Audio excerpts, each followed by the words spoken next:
After the Suns controlled most of Game 1 to come away with the win at home, the Clippers knew Game 2 was a must-win for them to stay competitive in the series. Without Kawhi Leonard, they had to get on the back of Paul George and ride him till the Suns set.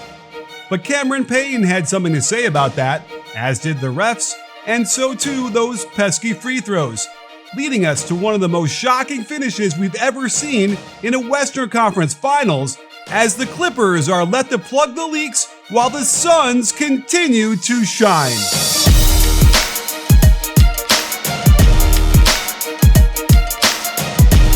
Cameron Payne's story is remarkable, considering he went from pregame dance hype man for Russell Westbrook in OKC, then being ineffective in Chicago, before finding a home in Phoenix, where he replaced Chris Paul in the starting lineup and gave them such a huge boost, the Clippers would have won this game going away had it not been for him. You ignore Payne at your own peril, and LA seemed content on doing this early on in the game. Reggie switches off on him to guard Crowder while Paul George acknowledges that switch but prefers to shadow Devin Booker instead. Credit to Ivica Zubac for hustling out there, but it's an open shot and he nails it. And if you think being physical with him will throw him off his game, think again, as Batum tries the veteran trick of tap shoving the shooter as Payne goes glass with the inside hand. Should have been a call, but he hits it anyway when DeMarcus Cousins decides to be more worried about Saric. But that's when Monty Williams turned to one of my favorite offensive sets, the Spain pick and roll. They scored 21 points on 10 possessions, and if the Clippers don't figure this out soon, the series will be over. It all starts when Devin Booker sets a back screen on the ball screener's man. Beverly does not call the screen out, Zubac has no idea what hit him, nobody sticks to Ayton, who gets the easy score from point-blank range. In the second quarter, it was well contained initially when Jackson again dares Payne to shoot by going under the ball screen, while Beverly sticks to Booker and Zubac stays with the rolling Ayton. But watch Reggie get into the early help position one pass away, Payne had already hit one, and with this much room, easily hits another. Monty Williams held off on running it again till the fourth quarter, where they unleashed it 9 times, scoring on all but one possession. First off, this Saric screen for Booker forces a switch and gets Paul George out of there. Then, they disguise Spain by starting Cam Johnson in the corner before looping him across the court to set the ball screen on Saric's man near the dotted line. Let's look how the Clippers defended this to contain so well. Man and Batum switch, as Man stays glued to Saric while Batum holds his position and Rondo dropping to protect the rim. This opens up the pass out top, with Man now stuck in a mismatch down low against Dario, who earns 2 free throws. Similar attack as Payne doesn't force it after being thwarted when Kennard switches onto him. Notice how the flow never stops, as the ball then reverses to the right wing for a step-up screen. Man gets too close on the swipe and gives 3 free throws to Booker. In an effort to continue disguising Spain, they run Booker to the left wing before handing it off to Johnson in the corner. Booker loops all the way around to backscreen Zubac, but the Clippers are able to contain it without switching anything. However, it still leads to a rip through by Booker when George foolishly leaves his arms so far out in front of him. This is where it got fun. The Suns get in the setup for Spain pick and roll with Booker on that left block looking like he's going to set the backscreen on Zubac. This makes Zubac sink low in preparation, but Ayton then slips that screen to get a pin down for Bridges coming out of the corner. PG had fallen asleep, Zubac had already dropped and is too far away, and Bridges hits a huge shot. When running Spain pick and roll, Cam Payne has to process tons of data points all around the court in order to make the right decision. He factors in what the defense is thinking, how his teammates will react, and what his own body is telling him before he puts on a masterclass. And that's exactly what a test can do for you and your business. You need to know what your customers are thinking, how they behave, and why they buy. A test gives you the clarity you need to make the choices for your customers that supercharge your business. You bring the questions. Who is my target customer? Is my brand activity working? Will this creative resonate? And the test brings the answers with a consumer research platform that's easy to use and reporting that's quick and insightful.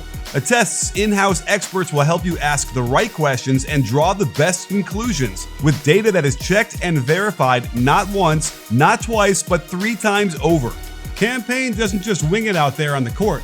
CP3 has clearly taught him to deal with such fast action and tons of things to process, just like a test can help put that kind of power in your hands.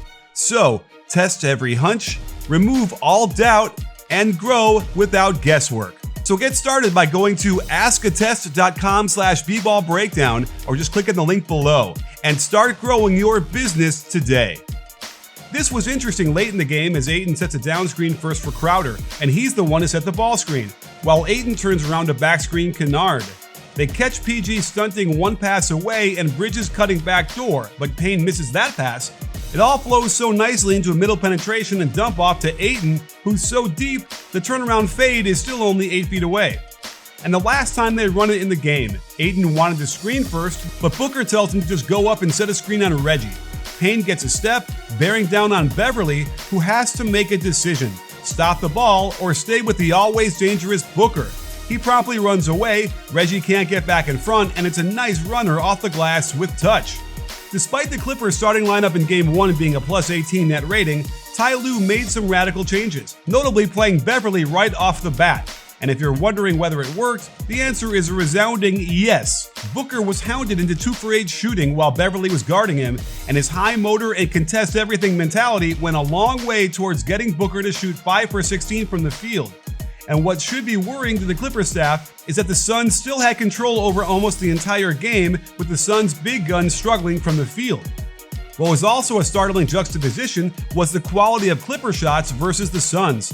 I showed you just a sample of the good team offense the Suns were running to generate good shots.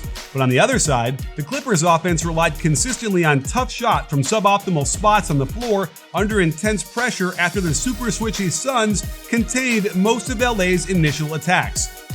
Here's a good example where Payne gets around the initial ball screen, then goes underneath quick to meet Jackson on the other side, with Crowder in position to both shadow the ball but close out to the left wing quickly. Another on-time rotation by Booker leads into a switch that has now stymied the offense, keeping the ball from penetrating at all, and with the shot clock winding down, it's acceptable to double the post off the cutter. And everyone is on a string as Ayton rotates to Beverly, Bridges bumps down to help the helper, and Payne closes out to contest the 3-ball into a miss. Watch Bridges chase PG around the pin down, with Ayton stepping up to offer support, knowing Zubats isn't a threat for a few steps, while E'Twaun Moore also shows to turn George back. Now, Ayton switches the pick and roll to the baseline. Booker rotates early to eliminate the roll, which allows the hard double in the corner. Perfect X out by Johnson to the first skip pass. Booker runs man off the corner 3-shot while everyone else matches up again. Perfect help by Ayton. Bridges moves up to get in the passing lane to the corner, forcing man to improvise in the air with this ridiculously hard fadeaway runner that actually goes in. Down 5 with 90 seconds left, it seemed like the Suns had this game in the bag. But the Clippers set a simple pin down for Luke Kennard, who gets just open enough to quickly knock down this 18-footer to cut it to 3. Interestingly, the Suns opt to run horns instead of Spain, with Booker cutting out to the left wing. With Beverly trailing into the handoff, it gives Booker an opening to fake it and drive. But on the split, there is some contact between Booker's arm and Beverly's face, and to figure out what happened on this call, I brought in Ronnie Nunn, who was an NBA referee for 19 years, head of officials for 5, and director of development for 3 more. So Ronnie, we need some help here because there is a piece of this where, as a typical offensive player is driving the basket, like, arms move around a little bit. There's space you have around your body. Certainly Beverly is a very provocative player, and the reaction is provocative. So walk us through what you think happened on this one and why the call was justified that it actually was an offensive foul. Well, it's really very simple. On this drive, though, when you raise an arm bar and then you go from elbow to wrist on a movement outward, then you're suspect.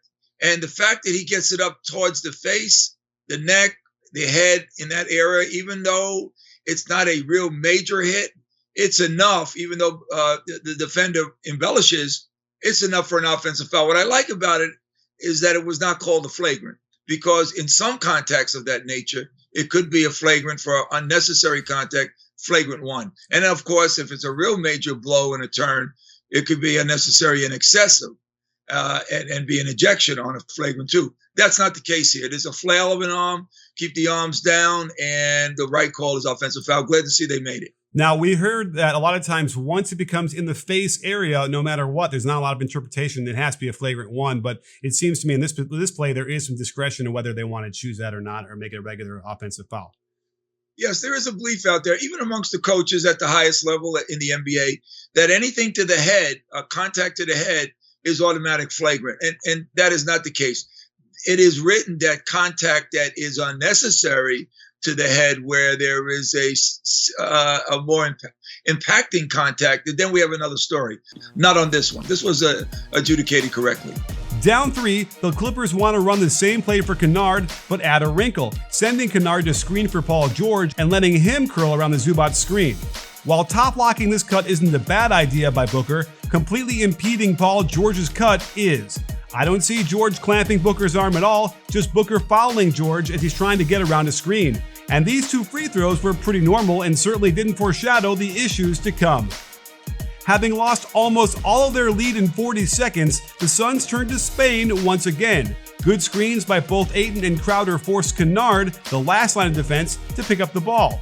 They flow immediately into a step-up screen. Payne never gets a good angle as Zubac moves perfectly with him across the lane to block this shot out of the air.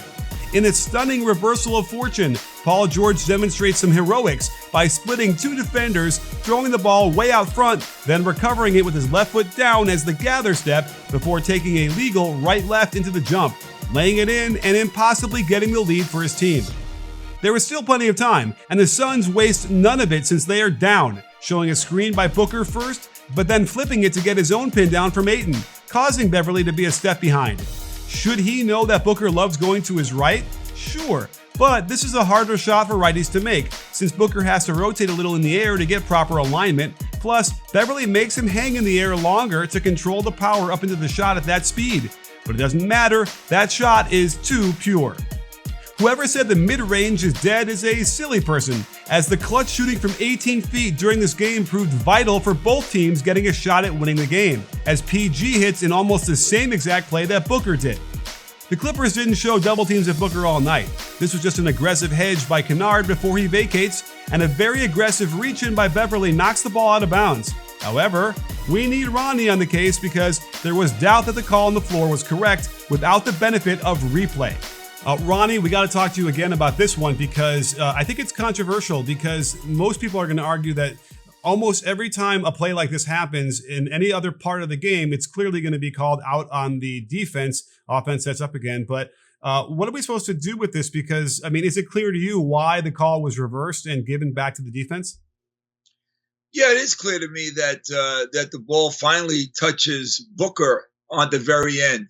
But you are so right about all throughout the game, this, except for the last 2 minutes, this would just be called an out-of-bounds play and give the balls back to Phoenix. When we go into this kind of replay and we do it slow to even slower motion, we see that, Booker's the last guy that really kind of touches the ball.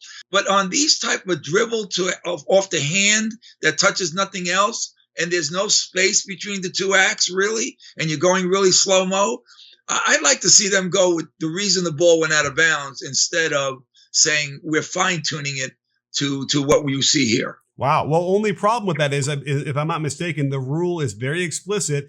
The last person to touch the ball is who the ball is out on, and it has to go to the other team. You'd have to almost rewrite the rule then?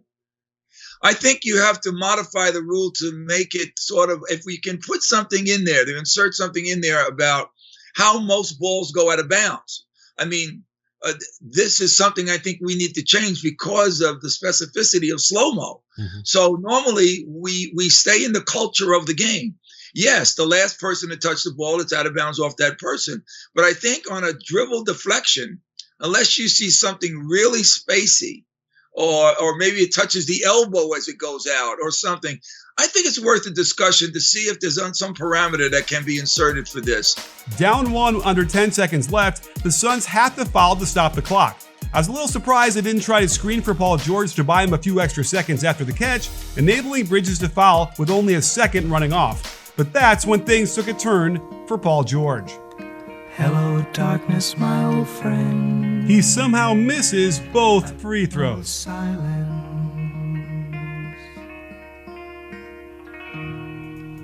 With plenty of time to win this game, Booker faces his first real double team off the inbounds.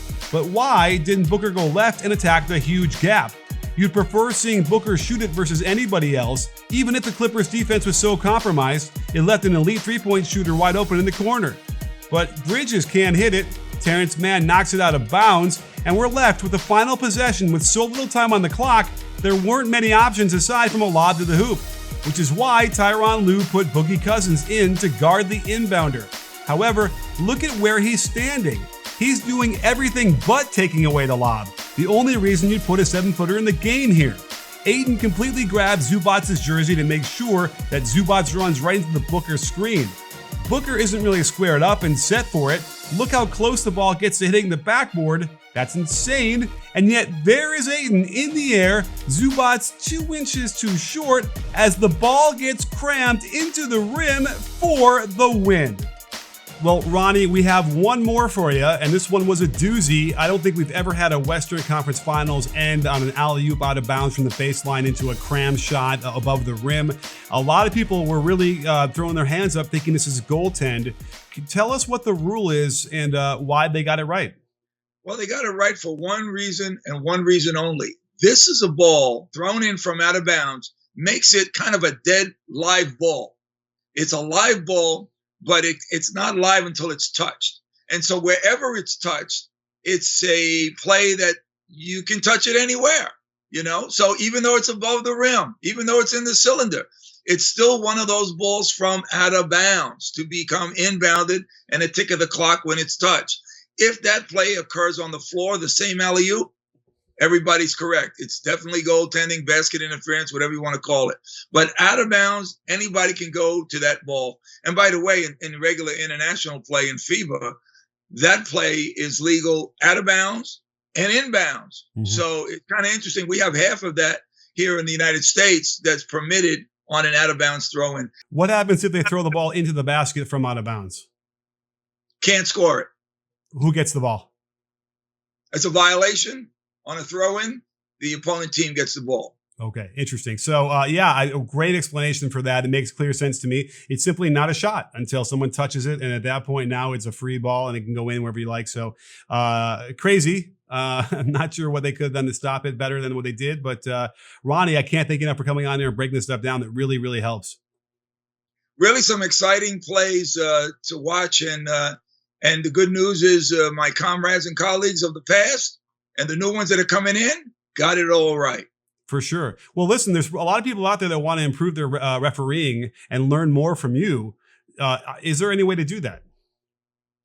Hey, by the way, thanks for saying that. We have 2 camps in July. It's the None Better Refs camp. You can find information nonebetterrefs.com. We're coming out to LA where you are, Coach, July 8th through the 11th. There is a camp called War on the Floor that we'll be conducting and servicing business. Referees will be trained. And we also have one at the Hall of Fame in Springfield, Massachusetts, July 22nd to 25th on another tournament by ZG or Zero Gravity. And they're players, and we will service that one. So we're taking all these people. And we're also my involvement a little bit with the minor league called the Basketball League, the TBL. It's an opportunity for people to improve their skills and maybe try out also to find out if they can work a TBL game, which is not an easy chore. Wow. I almost feel like I want to jump in there and see if I can get trained and actually have any aptitude for being a referee. You never know, but it certainly sounds great. I can't wait to come by and observe and see what the good stuff you're doing in July in LA. Yeah, that'll be a lot of fun. And we'll have some new people and also very competent people, because people have to be kind of certified to work the TBL. You've got to have some experience, but even with experience, you've got to learn. It's a pro-oriented camp in this regard, but it can help you if you're going to college Division I's as well. So thanks. Well, perfect stuff. Thank you so much, Ronnie, for coming on. And don't forget, sports fans, at B-Ball Breakdown, we're not a channel, it's a conversation. You in? Are you in, Ronnie? I am in, Coach Nick, always. And thank you.